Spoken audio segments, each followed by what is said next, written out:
நமஸ்காரம். அஸ்மத் சர்வகுருப்யோ நமக. இது நமது உலகம் சேனல் நேயர்களுக்கு வேங்கடம் ராம்நாராயண் அன்பு கலந்த வணக்கங்கள். இது வரைக்கும் நம்ம சனி பயிற்சி, குரு பயிற்சி, ராகு கேது பயிற்சி, வருஷ பலன்கள், மாத பலன்கள், இண்டிவிஜுவல் பலன்கள் எல்லாம் பார்த்துட்டு இருக்கோம். இப்போ ஒரு வித்தியாசமான பலன் பார்க்க போறோம். அது என்ன சார் வித்தியாசமான பலன் அப்படின்னா, ஒரு 40 இருந்து 50 நாட்களுக்கு உள்ளே நிகழக்கூடியவை, தனியாக நிகழக்கூடியவை, இந்த நாட்டுக்கு நிகழக்கூடியவை, இந்த உலகத்திற்கு நிகழக்கூடியவை. இதுதான் நாம பார்க்க போறோம். இதுல எந்த ஒரு சந்தர்ப்ப சூழ்நிலையிலும் தலை நிமிர்ந்து நடக்கக்கூடிய மேஷராசி அன்பர்களே, நண்பர்களே, அந்த 40 நாட்கள் அல்லது 50 நாட்கள் நமக்கு எப்படி இருக்கும்? 45 நாட்கள் அப்படின்னு வச்சுக்கலாம். எப்பயில இருந்து சார் அப்படின்னா, மார்ச் மாதம் 25ஆம் தேதியிலிருந்து, அப்ராக்சிமேட்லி மார்ச் மாதம் 25ஆம் தேதியிலிருந்து மே மாதம் 8ஆம் தேதி வரையில் இருக்கக்கூடிய 40 நாட்கள். அது எப்போ ஆரம்பிக்கிறது? அமாவாசையில் ஆரம்பிக்கிறது. அந்த அமாவாசைனா தெரியும், சந்திரன் சூரியன் சேர்ந்து இருக்கக்கூடியது. அதுவும் சந்திரன் சூரியன் நமக்கு 12ஆம் இடத்திலே, குருவனுடைய நமக்கு 2ஆம் வீட்டுல குரு, 12ல குருவனுடைய வீட்டுல சந்திரன் சூரியன், சனி ராகு, சுக்கிரன் புதன், இவர்கள் அனைவரும் சேர்ந்திருக்கக்கூடியது. அதாவது நமக்கு பார்த்தோம்னா 10, 11, 12, 2, 3, 5, 4, 5 இப்படி 6, 7 எது சார் விட்டு போச்சு அப்படின்னா, மேஷமும் விருச்சிக ராசிக்கு அதிபதியான செவ்வாய் மட்டும்தான் சார் விட்டு போச்சு. மற்ற அத்தனை கிரகங்களும் ஒன்றாக கூடி ஒரே இடத்துல உட்கார்ந்து கும்மி அடிக்க போறாங்க. ஏன்னா 2ஆம் இடத்துல குரு இருக்கிறதுனால, அது குருவனுடைய வீடு அப்படிங்கிறதுனால குருவையும் நாம் கணக்கில் எடுத்துக்கொள்ள வேண்டும். ஏன்னா குருவனுடைய வீடு மட்டுமல்ல, சனியிலால் பார்க்கப்படக்கூடியவர், ராகுவால் பார்க்கப்படக்கூடியவர். இந்த இடத்தை 7ஆம் வீட்டுல இருந்து கேது வேற பார்க்கிறார் புதனுடைய வீட்டுல. இந்த நமக்கு 2ஆம் வீட்டுக்கு அதிபதியான சுக்கிரன் உச்சத்துல இருக்கார். 3ஆம் வீட்டுக்கு அதிபதியான புதன் நீச்சத்துல இருக்கார். இதனால நமக்கு ஏற்படக்கூடிய பிளஸ் மைனஸ், மேஷம் என்றாலே, மேஷத்துக்கு அதிபதியானவர்கள் அஸ்வினி, பரணி, கிருத்திகை நட்சத்திரக்காரர்கள். இந்த அஸ்வினி, பரணி, கிருத்திகை நட்சத்திரக்காரர்கள் அப்படின்னா, அஸ்வினி மகம் மூலம் கேது திசையில பிறந்திருப்போம். அடுத்தது பரணி பூரம் பூராடம் சுக்கிர திசையில பிறந்திருப்போம். அடுத்தது கிருத்திகை சூரிய திசையில பிறந்திருப்போம். இப்போ அத்தனை பேரும் இங்க உள்ள உட்கார்ந்து இருக்காங்களா? கேத்துவனுடைய பார்வை இருக்கு, சூரியனுடைய பார்வை இருக்கு, சூரியன் இருக்கார், சுக்கிரன் இருக்கார். ஏன்னா நமக்கு 12லே சில கிரகங்கள் இருப்பது அப்படிங்கிறது லாபம், சில கிரகங்கள் இருக்கிறது நஷ்டம். குரு 12ஆம் வீட்டுக்கு அதிபதி 2ஆம் வீட்டுல இருக்கார், லாபம். ஆனா அந்த வீட்டுக்கு அதிபதியான 2ஆம் வீட்டுக்கு அதிபதியான சுக்கிரன் 12ல் மறைவு ஸ்தானம். ஆனால் அந்த 12 மறைவு ஸ்தானம் அப்படிங்கிறது சுக்கிரனுக்கு உச்ச வீடு. 3ஆம் இடம், 3க்கும் 4, 5, 6க்கும் உடைய புதன் நமக்கு நீச்சனாக 12ல் உட்கார்ந்திருக்காரு. கெட்டவன் கிட்டிடில் கிட்டிடும் ராஜயோகம்னு சில பேர் சொல்வதுண்டு. ஆனால் கூட யார் உட்கார்ந்திருக்கான்னா, 1, 2, 3, 4க்கும் 5க்கும் அதிபதியான சூரியன் சந்திரன் கூட உட்கார்ந்திருக்காங்க. இந்த குரு, அது மட்டுமல்ல, இந்த குருவை சனியும் ராகுவும் 3ஆம் 11ஆம் பார்வையாக பார்க்க வேற பார்க்கிறார்கள். நான் இப்படி பார்க்க 11ஆம் பார்வை சில பேர் சொல்வதுண்டு. சரியா? அந்த சனி நமக்கு 10க்கும் 11க்கும் உடையவன். அதாவது பிசினஸுக்கு, லாபஸ்தானத்துக்கு உடைய சனி அங்க உட்கார்ந்துருக்கான். அதனால நமக்கு பல விஷயங்கள்ல எந்த ஒரு செயலை செய்த போலும் யாரோ ஒருத்தர் சொல்ற மாதிரியே இருக்கும், சார் இதை செய்யாதீங்க, அதை செய்யுங்க. நம்ம சைன் பண்ண போவோம், ஒருத்தரோட உட்காந்து பேசிட்டு இருப்போம். உதாரணத்திற்கு ஒரு லோன் அப்ளிகேஷன் ஃபில்அப் பண்ணோம்னு வச்சுங்களேன். நம்ம ஃப்ரெண்டை கூட்டிருப்போம். அந்த ஃப்ரெண்டு கொஞ்சம் லேட்டா வருவார். இந்த நிகழ்ச்சியை நீங்க அப்படியே மனசுல வாங்கிக்கோங்க. ஃப்ரெண்டு லேட்டா வருவார். அவர் வர்றதுக்குள்ள நம்ம லோன் அப்ளிகேஷன் ஃபில்அப் பண்ணிட்டே இருப்போம். ஒரு 10, 11 கையெழுத்து போட்டுடலாம் சார் அப்படின்னு அப்படி பார்த்து எல்லாத்தையும் எழுதி வச்சு ஃப்ரெண்டு வருவார். டேய், இந்த பேங்க்லயா ஃபில்அப் பண்ற? டேய், இதை விட ஒரு 1% குறைச்சலா கொடுக்குற வேற பேங்க் இருக்குடா அப்படின்னு சொல்லச்சே கொஞ்சம் யோசிக்க வேண்டியிருக்கும். அந்த யோஜனையை நாம் எடுத்துக்கொண்டோமானால் அது நமக்கு லாபகரமாக அமையக்கூடும். அதை நெக்லெக்ட் பண்ணிட்டோம் அப்படின்னா அது சில சமயங்களில் நஷ்டத்தை ஏற்படுத்தக்கூடும் மேஷராசிக்காரர்களுக்கு. இதை முக்கியமா நோட் பண்ணிக்கோங்க. இதற்கு அடுத்து அந்த நமக்கு வீட்டுக்கு அதிபதியா இருக்கக்கூடிய செவ்வாய் 3ல மறைஞ்சிடுறார். 8க்குடையவன் 3 வீட்டுக்கும் 8க்கும் உடையவன் 3ல மறைஞ்சிடுறார். அது புதனுடைய வீடு. 3ஆம் இடத்து மறைவு வீடு, அது புதனுடைய வீடு. அந்த புதன் நீச்சமாகி 12ல இருக்கிறதுனால 4ஆம் வீட்டுக்கு அதிபதியான சந்திரன் 12ல போயிட்டதுனால நிலம், வீடு, வாகனம் வாங்குபவர்கள் ரொம்ப யோசிச்சு ஒரு தரத்துக்கு 2 தரம் திங்க் பண்ணி வாங்குறது இந்த 40 நாட்களுக்குள்ள முடிஞ்சனா தள்ளி போடுங்க. நல்லது, மிக மிக நல்லதாக அமையக்கூடும். அதே மாதிரி அந்த சந்தர்ப்பத்துல நாம் வீடு மாறுவதோ வீட்டிற்கான அட்வான்ஸ் கொடுக்கறதோ ரொம்ப யோசிச்சு ரொம்ப நிதானிச்சு நம்முடைய பார்ட்னர், அதாவது மனைவியோ கணவனையோ கலந்து அதை செய்வது அப்படிங்கிறது மிக மிக ஏற்றத்தை தரக்கூடும். சில உடல் உபாதைகள் வரக்கூடும், உபாதைகளால் செலவு வரக்கூடும். ஏன்னா இந்த 40 நாள்ல வயது நம்ம அதை பார்க்கலாம். அதாவது அஸ்வினி மகம் மூலம் அப்படிங்கச்சு ஆரம்பிக்கிறது கேது திசை. ஆனால் கிட்டத்தட்ட ஒரு 25 வயசுக்கு மேல நமக்கு வரக்கூடிய திசைனா சூரிய சந்திரன் செவ்வாய் ராகு திசைகள் தான் மெயினா. சூரிய திசை ஒரு 6 வருஷம், சந்திர திசை ஒரு 10 வருஷம். சூரியன் சந்திரன் திசையில் இருக்கக்கூடியவர்களுக்கு, ஏன்னா சூரியன் 4ஆம் வீடு, சந்திரன் 5ஆம் வீடு, பலவிதமான எதிர்பார்ப்புகள் அதிகமா இருக்கும். அந்த சந்தர்ப்பத்துல சில ஏமாற்றங்கள் வரக்கூடியதாக இருக்கும். இந்த 40 நாட்கள்ல என்னென்ன ஏமாற்றங்கள் சிம்பிளா சொன்னோம்னா, நமக்கு ஒரு பெண்ணா இருந்தால் ஆஹா நாம இப்ப கருவுற்று இருக்கிறோம் அப்படின்னு டாக்டர்கிட்ட போய் அந்த எண்ணத்தை நிதானிக்கிறதுக்குள்ள மாறுதல் உண்டாகிறதுக்கு சான்சஸ் இருக்கு இந்த 40 நாட்கள்ல. அதனாலதான் சொன்ன ரொம்ப ஏன்னா நான் பல விஷயங்களை கோடிதான் காட்டுறேன். நல்ல விஷயங்களா இருந்தா நல்லா சொல்லிடுறேன், கெட்ட விஷயங்களா இருந்தா கோடிதான் காட்டுறேன். கெட்ட விஷயங்களே அதிகமா சொல்வதே கிடையாது. ஏன்னா என்ன ரீசன் அப்படின்னா, எல்லாருமே நல்லதுதான் நினைக்கணும், நல்லதுதான் நடக்கும்னு. அதுக்காக கெட்டது நடக்காது இருக்கா அப்படின்னா கெட்டது நடக்கிறது. அதை நாம் எதிர்பார்த்து காத்திருக்க வேண்டாமே. அதனாலதான் கெட்டதை பலர் சொல்வது குறைச்சல் சொல்லுகிறார்கள். இப்ப இதுல நான் சொல்றதுமே ரொம்ப லிமிட்டா தான் சொல்றேன், நீங்க அதை மிச்சத்தை புரிஞ்சுக்கோங்க. இன்னொரு முக்கியமான விஷயம், இந்த காணொலி உங்களுக்கு பிடிச்சிருந்ததுன்னா இது வரைக்கும் சப்ஸ்கிரைப் பண்ணலன்னா சப்ஸ்கிரைப் பண்ணிக்கோங்க, பெல் பட்டனை அழுத்துங்க, லைக் பண்ணுங்க, பிடிச்சிருந்ததுன்னா ஷேர் பண்ணுங்க, என்ன தோன்றதோ அதை கமெண்ட்ல போடுங்க, நான் விடை சொல்றேன். அடுத்தது செவ்வாய் ராகு குரு. முக்கியமா பார்க்க வேண்டியது செவ்வாயினுடைய நம்முடைய தசை, அதாவது மேஷத்துக்கு அதிபதியானவன் செவ்வாய். அந்த செவ்வாய் தசையில் இருப்பவர்கள் நிறைய லாபத்தை ஈட்டக்கூடியவர்களா இருக்கு. 3ஆம் வீட்டுல மறைவிட ஸ்தானத்துல செவ்வாய் உட்கார்ந்தாலுமே லாபங்கள் நிறைய வரும். இந்த கன்ஸ்ட்ரக்ஷன் பிசினஸ்ல இருப்பவர்களுக்கு, இந்த ரியல் எஸ்டேட் பிசினஸ் பண்றவர்களுக்கு ஒரு நல்ல லாபத்தை கொடுக்கக்கூடிய, 2ஆம் வீட்டுக்குடைய சுக்கிரன் உச்சத்துல இருக்கான். 12ல போனாலுமே அவன் உச்சத்தில் அமர்ந்திருப்பதால் பலவிதமான லாபங்களை நமக்கு கொடுக்கக்கூடியவனாக இருக்கிறான். நாம எடுத்து வைக்கக்கூடிய ஸ்டெப்ஸ் எல்லாமே நமக்கு லாபகரமானதாக அமையக்கூடும். ஆனால் புதன் வீக்குன்றதுனால ரொம்ப யோஜனை பண்ணி அந்த ஸ்டெப்பை வைக்கணும். அவசரப்பட்டு அந்த ஸ்டெப்பை நம்ம வைக்கக்கூடாது. அவசரப்பட்டு வச்சோம்னா அது சரியா இருக்காது. ஆனால் எடுக்கக்கூடிய முடிவுகள் நிதானமாகவும் தீர்க்கமாகவும் இருந்தால் அதற்கான பலன் நமக்கு நல்ல பலனாக வந்து சேரும். அடுத்தது ராகுரிசை. 18 வருஷம் இருக்கக்கூடிய ராகுரிசை கிட்டத்தட்ட நம்மளுக்கு 25, 30, 35, 42, 45ல இருந்து ஒரு 65 வயசுக்கு உள்ள இருக்கக்கூடியவர்களுக்கு தான் ராகுரிசை வரும். 12ஆம் வீட்டில் இருக்கக்கூடிய ராகு என்பது ஏற்றத்தை தரக்கூடிய ராகு, அதுல ஒன்றும் சந்தேகம் இல்லை. 6ல் கேதுவும் 12ல் ராகுவும், அல்லது 6ல் ராகுவும் 12ல் கேதுவும் இருப்பவர்கள் அது ரொம்ப அதிகம். இருந்தாலும் ராகு 12ல் இருந்தாலுமே நல்ல விஷயம் தான். ஏன்னா அது குருவனுடைய வீட்டுல இருக்கார், குரு 2ஆம் வீட்டில் இருக்கார் நமக்கு தற்போது. அந்த சந்தர்ப்பத்துல இந்த 40 நாட்கள், அதாவது மார்ச் 30ல இருந்து ஏப்ரல் மே 8 வரைக்கும், அந்த சந்தர்ப்பத்துல ராகுவுக்கு சந்திரன் சூரியன் கூடவே இருக்கிறதுனால நாம் எடுக்கக்கூடிய முடிவுகள் யாரோ பார்த்துட்டே இருக்காங்க. ஒண்ணு நம்மளுடைய 3ஆம் வீட்டில் இருக்கக்கூடிய புதனுடைய நீட்சியினால சகோதர சகோதரிகள், நம்மளுடைய சுற்றங்கள் இருக்கு இல்லையா, நம்மளை குறை சொல்வதற்கென்றே இருப்பார்கள். அந்த குறையே பார்த்துக்கோங்க. அதற்கு அடுத்து மெயினா நாம எடுக்கக்கூடிய முடிவுகள்ல, நம்ம ஒரு கார்பரேட்ல ஒர்க் பண்றோம் அல்லது கவர்மெண்ட்ல ஒர்க் பண்றோம், நமக்கு மேலதிகாரிக்கு நம்முடைய இது போயிருக்கு அப்படின்னா ப்ரமோஷன் லெட்டரோ இன்க்ரீஸோ, அதை கெடுப்பதற்கு நம்மை அறியாமல் சிலர் உதவுவார்கள். அது யாராலும் நம்மளால கண்டுபிடிக்க முடியாது. அது என்ன பண்றது அப்படிங்கிறத நான் சொல்றேன், தீர்வு என்னங்கிறது. அதை நாம் அது இந்த 40 நாள்ல தெரிஞ்சிடும். ஆனா இம்பாக்ட் நமக்கு வரதுக்கு 3 மாசம் கூட ஆகலாம்.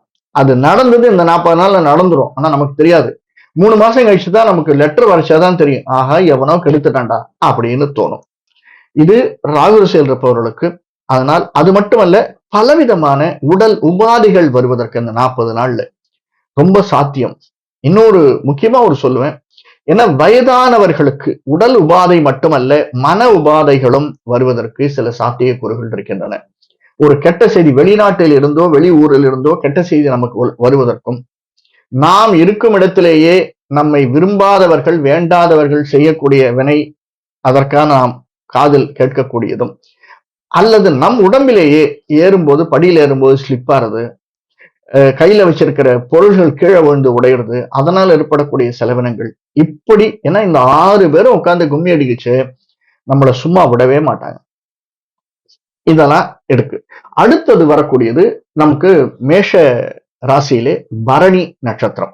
இந்த பரணி நட்சத்திரத்துல மெயினா இருக்கக்கூடியவர்கள் கிட்டத்தட்ட உங்களுக்கு சந்திரனுடைய திசை வரைச்சாதான், சந்திரன் செவ்வாய்க்கு அப்புறம் தான், செவ்வாயினுடைய திசை தான் 30 வயசுல, ஒரு 8 வயசு ஆரம்பத்துல நம்மளுக்கு சுக்கிர திசை இருக்கும். ஒரு 10 வருஷம்னு வச்சுப்போமே, 10 16 14 25 வயசுல சந்திர திசை முடிஞ்சிடும். செவ்வாய் திசை ஆரம்பிச்சு இந்த செவ்வாய் திசை யாருக்காவது இருந்தால் கல்யாணம் தட்டி போவதற்கு இந்த 40 நாட்களுக்குள்ள, ஆனா அதுக்கப்புறம் நல்ல நாட்கள் நமக்கு இருக்கு. இந்த 40 நாட்களுக்குள்ள ஏதாவது ஒரு முயற்சி எடுத்தோம்னா வேண்டாதவன் கெடுக்கிறதுக்கு, கல்யாணம் தள்ளி போவதற்கு, நல்ல விஷயங்கள் தள்ளி போவதற்கு சாத்தியக்கூறுகள் அதிகமா இருக்கு. அந்த சந்தர்ப்பத்துல நாம வேண்ட வேண்டியது நம்முடைய தாய் தந்தையர் வணங்கணும், நமக்கு இஷ்ட தெய்வம் அல்லது குலதெய்வத்தை வணங்கணும். அதுதான் நமக்கு வரக்கூடிய இன்னல்களையும் தவிப்புகளையும் நமக்காக்கி கொள்வதற்காக, நல்லது நடக்கக்கூடியதாக. அந்த செவ்வாய் திசை 7 வருஷம் தான் இருக்கு. அதற்கடுத்து வரக்கூடிய ராகு திசை குரு திசை. ஏன்னா குரு நமக்கு 2ல இருக்கிறவர், அதனால குரு திசையில் இருக்கக்கூடியவர்கள். ஆனா குரு வீட்டுல அவர் 2ல தான் நமக்கு உட்கார்ந்து இருக்கார். நம்முடைய நல்ல அனுகூலங்கள் செய்யக்கூடியவர் தான் குரு. ஏன்னா நமக்கு என்ன சொன்னாலுமே 12ஆம் வீட்டுக்கு அதிபதி அப்படின்னாலுமே 7, 8, 9ஆம் வீட்டுக்கு அதிபதி தான் அந்த குரு. அதனால சில நல்ல விஷயங்களை செய்தாலும் அந்த வீட்டுல உட்கார்ந்து இருக்கக்கூடியவர்கள், அதுவும் ராகுவோட சூரிய சம்பந்தம், சந்திரன் சம்பந்தப்பட்டது, உச்சத்தில் இருக்கக்கூடிய சுக்கிரன், நீச்சத்தில் இருக்கக்கூடிய புதன் அண்ட் சனி சம்பந்தப்பட்டது. 10க்கும் 11க்கும் உடைய சனி 12ல உட்கார்ந்து இருக்காரு. ஒரு விதத்துல நல்லது, ஒரு விதத்துல கெட்டு. அதனால பிசினஸ்ல இருக்கிறவங்களுக்கு இது ராகு திசையா இருந்தால் கொஞ்சம் கெடுதலையும், குரு திசையா இருந்தால் சில சந்தர்ப்பங்களில் நல்லதையும் தரக்கூடும். அது எப்படி சார், கெடுதலும் தரும் நல்லதும் தரும்? கரெக்ட். ஏன்னா கெடுதல் தரும் அப்படின்னு நம்மளுக்கு தெரியும். ஏன்னா நம்ம இந்த உதாரணத்திற்கு ஓவர் டிராஃப்ட், ஓடி செக் கொடுக்கறதுன்னு சொல்லுவாங்க. ஓடி செக்கு அந்த பிசினஸ் இருக்கிறவங்களுக்கு நல்லா தெரியும். அதை கொடுத்துருவோம். ஓடி செக்க கொடுத்துட்டோம்னா நமக்கு தெரியும் இந்த 3 நாளைக்குள்ள இந்த பைசா வந்துருமா, இதை இங்கேருந்து வரும், அதை அங்கேருந்து போட்டுடலாம் அப்படின்னு. ஆனால் கெடுப்பதற்கு சில பேர் இருப்பாங்க. நம்முடைய 3ஆம் வீட்டுக்குடைய புதன் 12ல நீச்சமா உட்கார்றதுனால நமக்கு புத்தி கொஞ்சம் வேலை செஞ்சதுன்னா ஏதோ ஒண்ணு இன்ஸ்டிங் சொல்லும், அது வராத மாதிரி இருக்கு, நீ வேற ஒரு இடத்துல வேற ஒரு ஆப்ளிகேஷனை போட்டு வச்சிரு, அல்லது இந்த ஒரு லோனை போட்டு வச்சிரு, அல்லது இவர்கிட்ட ஒரு 10,000 ரூபாய் கடன் கேட்டு வச்சிரு. அது வரலன்னா இதை நம்ம பண்ணிக்கிறதுக்கு சாத்தியக்கூறுகின்ற அதை சொல்லக்கூடியதாக ஒரு நண்பனோ, ஒரு ரிலேட்டிவோ, அல்லது நம்முடைய மேலதிகாரியோ, அல்லது கீழே இருக்கக்கூடியவனோ யாரோ ஒருத்தர் ஒரு இண்டிகேஷன் கொடுப்பாங்க. அதுதான் குரு. ஒரு வழிகாட்டுவார்கள். கெடுதல் வரும்போது அந்த கெடுதலை தவிர்ப்பதற்காக குரு திசையில் இருப்பவர்களுக்கு வழிகாட்டுதல் வரும். அதனால அதை நாம் உணர்ந்து செயல்பட வேண்டும் பரணி நட்சத்திரக்காரர்கள். அதற்கு அடுத்து வரக்கூடிய சனி திசையில் யாராவது இருப்பார்களே ஆனால் கொஞ்சம் கஷ்டமா தான் இருக்கு. ஏன்னா சனி 7 நாட்டு சனி ஆரம்பம். மிக மிக கேர்ஃபுல்லா இருக்கணும், எல்லா விதத்திலும் கேர்ஃபுல்லா இருக்கணும். முக்கியமா கண்ணில் நமக்கு ஏற்படக்கூடிய பார்வை கோளாறு, அதற்கான நாம் எடுத்துக்கொள்ளக்கூடிய மருத்துவ காப்பீடோ செலவுகளோ அதிகமாகவோ வருவதற்கு சான்ஸ் இருக்கு. அந்த கண் சம்பந்தப்பட்டது அது என்ன, ஏன்னா 3ஆம் இடத்தில் நமக்கு செவ்வாய் உட்கார்ந்திருக்கார். அதனால இரத்த கொதிப்பு இருப்பவர்கள், இரத்த சம்பந்தமான நோய்கள் வருவதற்கான சாத்தியக்கூறுகள் இருக்கு. வயதானவர்களுக்கு பிரிவு வருவதற்கான சாத்தியக்கூறுகள் இருக்கு. அவ்வளவுதான் நான் சொல்ல முடியும், நீங்க பார்த்துக்கோங்க. இதற்கு அடுத்து நாம பார்க்கக்கூடியது கிருத்திகை நட்சத்திரம். இந்த கிருத்திகை நட்சத்திரத்துல இருப்பவர்களுக்கு சூரிய திசையில பிறந்திருந்தாலும் அதிகமாக வரக்கூடியது ராகு, குரு, சனி. கிட்டத்தட்ட ஒரு 17, 3, 20 வயசுக்கு அப்புறம் ஒரு கல்யாணம் ஆகக்கூடிய ஸ்டேஜில் ராகு திசை வரும். கல்யாணமாகி குழந்தை பிறந்து நல்ல ஒரு வேலையில் நாம் இருப்பதற்கு இந்த ராகு திசையில் யாராவது இருப்பார்களேயானால் இந்த 40 நாட்களில் புதிய முயற்சியை தவிர்ப்பது நல்லது. ஏன்னா கூடவே சந்திரன் சூரியன் உட்கார்ந்து காட்டி கொடுக்கறதுக்குன்னே இருக்காங்க. நாம ஏதாவது ஒரு காரியம் செய்யணும்னா அதை காட்டி கொடுக்கறது இருக்கிறதுனால அதிகமாக புதிய முயற்சி இந்த ஒரு 40 நாள் கழிச்சு எடுத்துக்கோங்க. புதிய முயற்சியை இந்த 40 நாட்கள்ல அதனுடைய பேஸ் போட்டு வச்சிருக்கோம். ஒரு அப்ளிகேஷன் போடுறது அல்லது அப்ளிகேஷன் ப்ரிப்பேர் பண்றது, யாரையாவது போய் பார்க்கறது. இவர்களை பார்த்த உதாரணத்துக்கு ஒரு லாங்ல இருக்கோம் சார், நம்ம மெட்ராஸ்ல இருக்கோம், திருநெல்வேலிக்கு டிரான்ஸ்பர் ஆயிடுது. திருநெல்வேலின்னு நம்ம மெட்ராஸுக்கு வரணும் அப்படின்னா இந்த 40 நாள்ல மும்மரமா ட்ரை பண்ணாத யாரையாவது பார்க்கணும்னா வந்து ஒரு தரம் பார்த்துட்டு போயிடுறது. அவர்கிட்ட ஒரு அப்ளிகேஷனை போட்டுட்டு சார் நான் ஒரு 10 நாள் கழிச்சு வரேன் அப்படின்னு போயிடுறது. அல்லது அங்க ஏதாவது பிரச்சனை ஏற்படும், நாம இருக்கிற இடத்துல பிரச்சனை ஏற்படும். என்ன மாதிரி பிரச்சனைனா இருக்க இடத்துல பிரச்சனை, அதாவது சாப்பாட்டுக்கு பிரச்சனையா இருக்கலாம், அல்லது நாம தங்கக்கூடிய இடத்துல தண்ணீர் பிரச்சனையா இருக்கலாம். இந்த மாதிரி பிரச்சனை இருந்ததுன்னா அந்த இடத்தை விட்டு நாம நகர்ந்து வேற ஒரு இடத்துக்கு வந்து விடுதல் அப்படிங்கிறது மிக மிக நல்லதாக இருக்கக்கூடும் ராகு திசையில் இருப்பவர்களுக்கு. அந்த ஒரு புதிய முயற்சியை இந்த 40 நாட்களுக்குள் தவிர்ப்பது நல்லது. அதற்கு அடுத்தது குரு திசை. குரு 2ஆம் வீட்டில் இருக்கார். பரணி கிருத்திகை நட்சத்திரக்காரர்களுக்கு கிருத்திகை வந்து உத்திரம் உத்திராடம் சூரியனுடைய கால். அந்த சூரியனுடைய கால், இந்த சூரியன் வந்து இப்ப இருக்கிறது உத்திரட்டாதி நட்சத்திரத்தில் தான் இருக்கார். அந்த உத்திரட்டாதி சனியனுடைய காலில் உட்கார்ந்துருக்கார். நமக்கு இருக்கக்கூடிய அந்த குரு 2ஆம் வீட்டுல இருக்கக்கூடிய குரு எந்தெந்த விதமான சிக்கல்களை உண்டாக்குவார் அப்படின்னா, நாம் எடுக்கக்கூடிய ஒரு வீடு மாறுறது அல்லது ஒரு புது அக்ரிமெண்ட், இப்போ ரியல் எஸ்டேட்ல இருக்கிறவங்களுக்கோ அல்லது கன்ஸ்ட்ரக்ஷன் பிசினஸ்ல இருக்கிறவங்களுக்கோ தெரியும், அக்ரிமெண்ட் போடுறது. அந்த அக்ரிமெண்ட்டை இந்த 40 நாளைக்கு கொஞ்சம் தள்ளி போடுவது நல்லது. ஏன்னா 12ஆம் வீட்டு குடைவன் நமக்கு 9ஆம் வீட்டு குடைவனும் 2ஆம் வீட்டுல உட்காந்துருக்காங்க. ஆனா அந்த வீட்டுல ஒரு 6 பேர் உட்காந்து கும்பிடிச்சிட்டு இருக்காங்க. அதனால அதை நாம் தவிர்ப்பது, தள்ளி போடுவது குரு திசையில் இருப்பவர்களுக்கு நல்லது. ஆனால் அதே குரு திசையில் சில லாபங்களும் இருக்கு. அதாவது புதிய முயற்சிக்கு அடிகோடுதல். இப்போ நாம லோன் அப்ளிகேஷன் போடுறது அப்படின்னா நிச்சயமா சொந்த பைசாவை எதிர்பார்க்கலன்னா வெளியில இருந்து வேற ஒருத்தர் பைசா எதிர்பார்ப்போம்னா அதனுடைய முயற்சிகள் நிறைய எடுக்கலாம். அதே மாதிரி வேற யாரையாவது போய் சந்திக்கிறது, இப்போ திரையில் இருப்பவர்கள், சின்ன திரை பெரிய திரை இருப்பவர்கள் யாரையாவது போய் சந்திக்கணும் அப்படின்னா அவர்களை போய் சந்தித்தா இந்த குரு திசையில அந்த ஒரு 15, 40 நாட்களுக்குள்ள 40, 50 நாட்களுக்கு நிச்சயமா ஒரு நல்ல செய்தி நம்முடைய காதுல விடும். அதே மாதிரி குரு திசையில் இருப்பவர்களுக்கு வெளிநாட்டில் இருப்பவர்களுக்கோ வெளியூர்ல இருப்பவர்களுக்கோ சேருவதற்கான சாத்தியக்கூறுகள். அந்த இடத்த அவங்க, அதாவது நம்மளை வந்து உட்கார விடாது, சேர விட்டுரும். அந்த மாதிரி ஒரு சாத்தியக்கூறு நல்லது குரு திசையில் இருப்பவர்களுக்கு, கிருத்திகை நட்சத்திரக்காரர்களுக்கு உண்டு. அடுத்து வரக்கூடியது சனி திசை. கிட்டத்தட்ட நம்மளுக்கு 13, 20, 18, 38, 48, 54, 50 வயசுக்கு மேல 55 வயசுக்கு மேல வரக்கூடிய 20 வருடங்கள் இருக்கக்கூடிய சனி திசை. சனி 12 வந்து உட்கார்ந்துருக்கார். இந்த 50 நாள்ல எந்த புது பார்ட்னர்ஷிப்பையும் ஏத்துக்காதீங்க.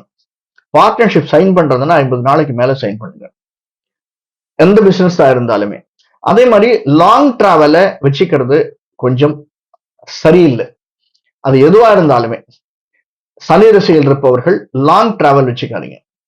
அதே மாதிரி இன்சூரன்ஸ் கட்டாயம் எடுத்து வச்சுக்கோங்க. ஏதாவது ஒரு நமக்கு சின்ன வலி வருது அப்படின்னா உடனே நம்மிடம் சுத்தி இருப்பவர்கள்ட்ட சொல்லிடுங்க, எனக்கு தலை வலிக்கிறது. தலைவலிக்கிறது தானே பார்த்துக்கலாமே, காலை வலிக்கிறது தானே பார்த்துக்கலாமே, இப்பதானே காத்தால வழிக்கு விழுந்தோம், பரவாயில்ல ஒன்னும் இல்லை சரியாயிடுது அப்படின்னு நினைக்காதீங்க. அந்த வயதான காலத்தில் சனி திசையில் இருப்பவர்கள், 7ஆம் நாட்டு சனியில் இருப்பவர்கள், இந்த சனி கூட சூரியன் சந்திரன் உட்கார்ந்துருக்க, ராகு கூட உட்கார்ந்து இருக்கிறதுனால எதையுமே அலட்சியம் செய்யாதீர்கள். அலட்சியம் செய்யாமல் நாம் எடுக்கக்கூடிய முடிவுகள் மிக மிக நல்லதாக இருக்கக்கூடும். இதற்கு அடுத்து மெயினா நம்ம இதெல்லாம் பார்த்தோம், மைனஸ் பார்த்தோம், பிளஸ் பார்த்தோம். இதுல இன்னும் ஒரு பெரிய விஷயம் என்னன்னா, இதெல்லாம் எப்படி சார் இதுக்கு இந்த மாதிரி ஒரு சூழ்நிலையில நம்ம எப்படி இதை அவாய்ட் பண்றது? பொதுவா மேஷராசிக்காரர்கள் அப்படின்னா அந்த மேஷ ராசிக்கு உகந்த, மேஷராசியில் உச்சம் கண்ட சூரியன், மேஷராசிக்கான செவ்வாய், இவர்கள் இருவரையும் நாம் கெட்டியா பிடிச்சுக்கிறது. அப்படின்னா அந்த செவ்வாய்க்கு அதிபதியான முருகன், செவ்வாய்க்கு அதிபதியான அம்பாள் அல்லது லக்ஷ்மி நரசிம்மர், இப்படி குலதெய்வமாகவோ இஷ்ட தெய்வமாக இருக்கக்கூடியவர்கள் பிடித்துக் கொள்வது. முடிந்தால் மேஷராசிக்காரர்கள் அது எந்த அஸ்வினி பரணி கிருத்திகை எந்த நட்சத்திரமா இருந்தாலுமே யாருக்காவது உதவி செய்தல் அப்படிங்கிறது, நான் ஸ்பெசிபிக்கா சொல்லணும்னா, யாராவது இந்த சந்தர்ப்பங்கள்ல ஐயப்பன் கோயில் மலைக்கு போறாங்க அப்படின்னா அவர்களுக்கு இந்த காவி ட்ரெஸ் இருக்கு இல்லையா, கருப்பு நீளம் வேண்டாம், காவி ட்ரெஸ் வாங்கி கொடுக்கறது, 4 முழம் வேஷ்டி அவர்களுக்கு கொடுக்கறது, வாங்கி கொடுத்தல் அப்படிங்கிறது மிக மிக ஏற்றத்தை தரக்கூடும்.